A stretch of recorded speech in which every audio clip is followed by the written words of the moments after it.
Hopefully I have this all set up correctly. I haven't done any recording with this webcam in, I think it's been maybe 6 months. It's been since maybe December since I've recorded anything with this webcam. And as you can tell, I do have this whole area over here. Everything's moved and set up differently. I did move the whole drawing area and my whole computer area that I had. I wanted to get a better video quality, more lighting, because where I had it before, the light was coming in at an angle to where it was all shining on my monitors, but wasn't beside me or anything. And I've got this drawing area over here, which I'll do more of an extensive in detail, kind of like a review or showing everybody and video of what this area looks like when I get this all done. I have my camcorder plugged in from earlier. I was trying to test it. I was having issues with my video recording software. It wasn't wanting to pick up the recording of the webcam, but I've got that all figured out. But I got this whole area set up how I want it now, and I can make more doodles and videos and drawings. I've got more room. It took me quite a while. I thought it was something that I would get done in maybe hour and a half, 2 hours, but it ended up taking me 2 days. It took me like 10 hours to move all of these cords and reconnect everything and set everything up, because I've got 4 computer monitors, a webcam, condenser microphone, a soft light, my connection with hundreds of wires. I've got my DSLR, my camcorder, my drawing table, my audio mixer interface, computer, all this other stuff. And my scanner, my speakers, keyboard, mouse, everything else. So it's a lot of things to connect and plug in. But yeah, so it's all set up. I've got that ready and good to go. So let me know if the audio is any good. If it's bad, if there's anything that you think I need to improve with the video quality. I think the video and the audio on my end so far seems good. So let me know if that's all okay. I'm hoping that this is actually recording my talking, because I've done recordings before and it didn't record anything that I said in the entire video. And I had no idea until after I went to edit the video, and there was no sound. So what I'm going to do is go ahead and go through, excuse me. I don't know why, but for like an hour or two every morning, I feel like I have congestion or something in my lungs. I don't know what it is. It's been like this for many years. Maybe I'm just getting old. I don't know. But I'm going to read through some comments and get to those. If I have read the comment, I'll like it and I'll heart it, and I might pin it or save it. I'm just very busy doing a lot of things with, I work a lot of hours, doing a lot of drawing and editing videos. So sometimes it takes me a while to get to reading comments. So I'll go ahead and start from the top of this whole list, and I will start replying here to these. Let me get some more tea here. This is just black tea with green tea mixed in. Added a little bit of honey to it. Comment here from Chris says, Bic Extra Bold is a blast to use. Great video and love the chill vibes. Yeah, those pens, I didn't really start using the Bic Extra Bold until I think it was maybe 3 years ago. I'd always used the Bic, like the regular pens, like the mediums, and I use the fine ones. But the extra bold ones, it's really easy to fill in large areas. And with these cheap ballpoint pens, it seems like you can draw with them forever and they just never run out of ink. Whereas, like, I mean, these last quite a while. These little Rotring isographs, or any isograph pen. Well, this is a Staedtler, and my Rotring, they last quite a while before they need refilled. But a ballpoint pen, I mean, I have those for just so long that it makes you wonder what's the point of buying an entire pack when one pen's going to last you like a year. I guess if you were just scribble for 10 hours a day, then you might run out of ink. Okay, next comment here. I'm hoping I read this name right. Let's see here. Let me read it in my head first. Catalana? I think it's Catalana. And they said, being in Europe, it's hard to find the paper you include in this video. Moleskins we have widely available, but I struggle to find... Why do I forget this word? You know when you just completely forget words that you know? I don't know. Aquarelli? I don't know the word. But I struggle to find that paper suited for my Roaching Junior set. Any tips to edit my search method? Maybe paper grain or smoothness terms. Yeah, I think you've got what's the word? It's been a while since I've actually been looking up details about like papers and different pens and everything because I've been so busy with working, drawing, and trying to get better at video editing. I used to know a little bit more as far as like all the specific details with pens and papers. I still know them, it's just I forget the wording for it. I think papers, like Moleskin's pretty good. I think if you get a smooth like type of paper, like if you get drawing paper that's very smooth, or a what's the word? There's GSM, and then there's let me look it up. Hold on a second here. My keyboard's probably pretty loud. Let me type this in. Word for paper texture. I don't even know why I forget the word of this.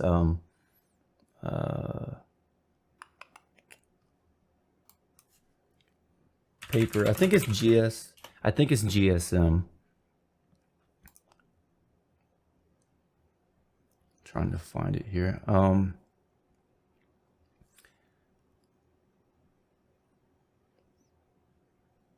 Okay, so excuse me. Yeah, GSM is like the paper weight, like the thickness. Yeah, that's right. So something like 70, like 50 GSM is like this cheap printer paper.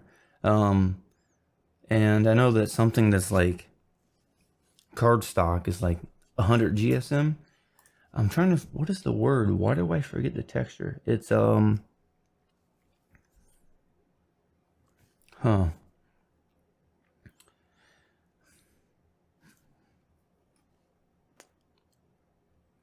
I think, well, I'll explain that. I think that for like a sketchbook, if you were to have like a soft cover sketchbook, something like this, if you had paper that was like really high GSM, which is really thick, if you had a sketchbook like this that you can, fold and everything, it's going to be hard to fold the sketchbook because the paper, what's called the paper weight or the GSM, is more, it's a lot thicker. It's going to be harder to flip through. Whereas in this Moleskin sketchbook, the GSM of the paper is, it's really thin, so it's easier to flip through it. But as far as paper smoothness, I use, you can get Strathmore drawing paper, which is really smooth. Because there's like paper like Bristol. Let me find it.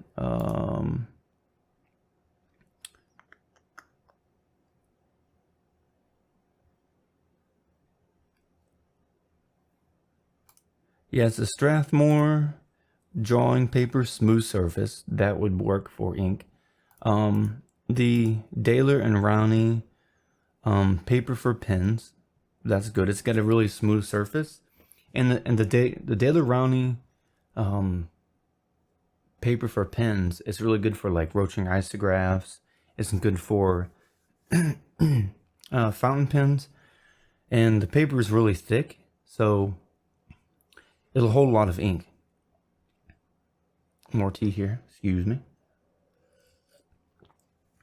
So it can hold a lot more ink when you're drawing with it, and it won't like bleed through.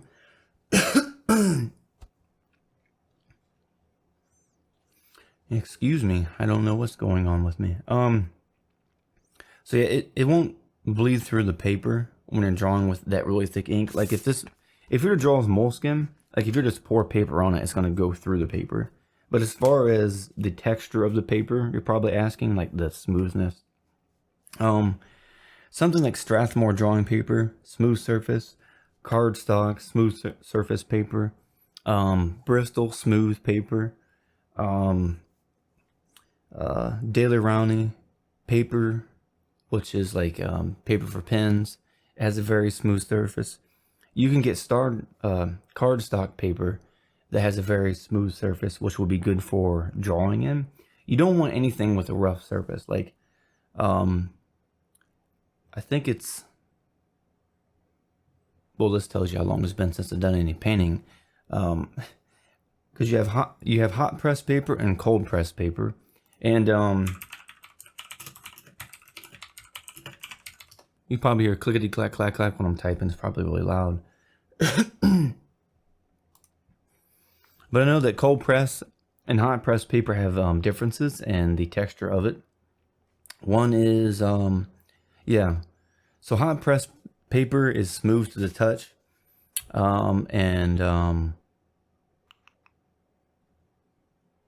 yeah, cold press is has a more of a rough surface or texture.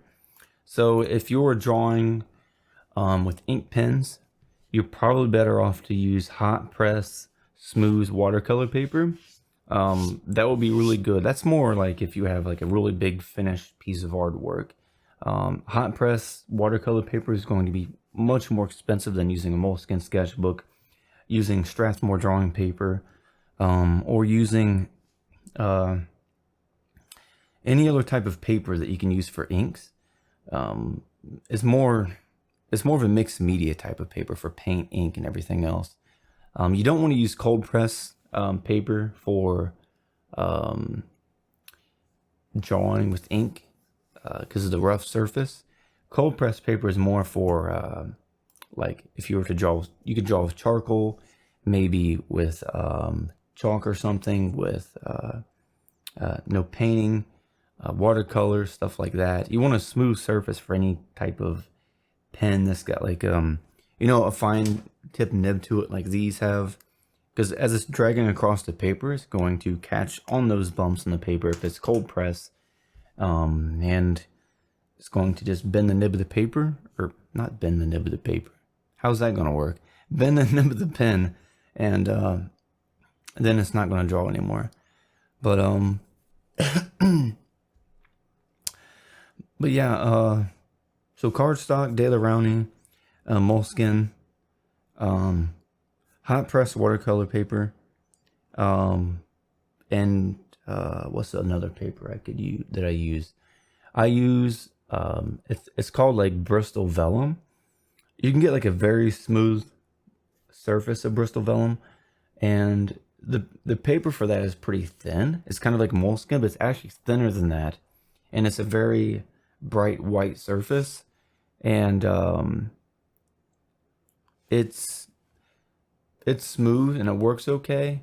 But I think you're probably best using the Daily Rowney paper that is for pens, using a hot press watercolor paper that's very smooth, a smooth cardstock paper, moleskin.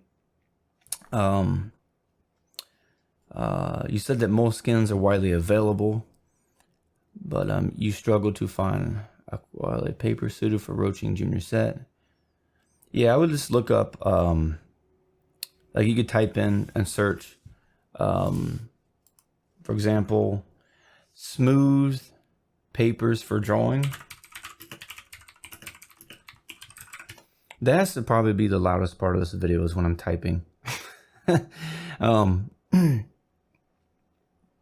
So if you just look up smooth drawing paper, Bristol drawing paper, smooth, anything that's going to be a rough surface is going to be more for like charcoal or maybe graphite or something. Although if you wanted like really good details, if you're to draw with graphite, you could use smooth paper and get more details. If you do a huge drawing, like really big, then maybe using like charcoal on rougher paper, like a cold press, might work. But that's for graphite, not even for pens. So I think for pens, probably just anything that, just look up smooth paper for pens, or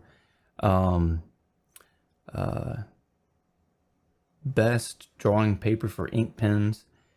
Now the paper that you get that is for fountain pens, those will probably be a little bit different, but similar to what you would use for a technical pen.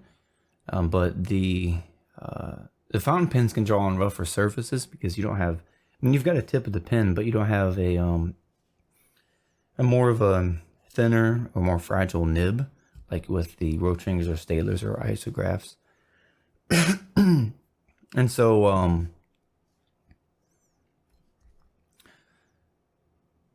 you're more likely to, like, if you look up paper, like, I think a specific thing is type in drawing paper for isographs or drawing paper for technical pens, and it'll give you a whole list of different ones for that. And I think in this video I'll try to find some examples that I can put in the description of this video. I'll put some links to those papers and you can find them to give you an example, idea of them. And you could maybe try some of those papers for with your Rotring Junior set and see if that works. I'm going to go finish this tea, make some more food, and go through here, read some more of these comments here later, and hopefully that answers your question. I'm going to go through, answer more of these questions, and think about it. But for now, I'm going to go work on some things, do some doodles, and see what I can make. And I will talk to you all in a little bit. And I'll see you in the next video. I hope you have a good day. And I will chat soon. See you later. And have fun making some doodles.